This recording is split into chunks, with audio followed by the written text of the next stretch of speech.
د زابل په مرکز کلات ښار کې د 333,000 او 628 امریکایي ډالرو په ارزښت د یو لوی کمپلیکس د جوړولو کارونه پیل شول. دغه کمپلیکس د ملګرو ملتونو د کډوالو د لوی کمیشنرۍ په مالي ملاتړ او د پالک سمارټ شرکت په تطبیقولو سره د کلات ښار په مرکزي برخه کې جوړیږي.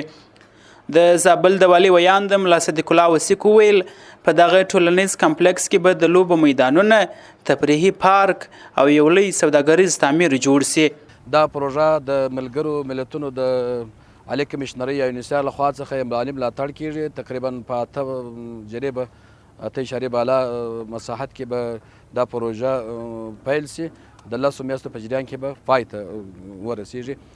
د دې پروژې په ټوله کې پر دغه باندې یو احاطوي دیوال او چې د غونډو دپاره به یو ښه تالار وي. همداراز د ټولو ورزشونو دپاره پکښې میدانونه په نظر کې نیول شوي دي. د سیمې اوسیدونکي هم له دغه پروژې څخه خوشحاله دي او هیله لري چې بیکارو ځوانانو ته به د کار زمینه پکښې برابره سي. دوی همدارنګه له افغان سرپرست حکومت او اړوندو مؤسساتو څخه غواړي چې دا ډول نورې پروژې هم تطبیق کړي. دونه خوشحاله یم چې د زابل ولس ته خدمت وشي او دا پروژه زموږ دپاره ډېر غټ نعمت ته موږ غواړو چې نور هم پلي شي.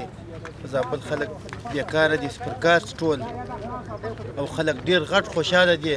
ته ووایم چې ما په خپل دا ډېر وخت کې په دا ډېر وخت کې دغونه ښه پروژه په کلات کې نه لیدلې ده او ډېر خوشبینه او ډېر ښه خدمت ته خدای دې وکړي چې په خیر سره سرته ورسېږي، خلکو ته به کارونه برابر شي.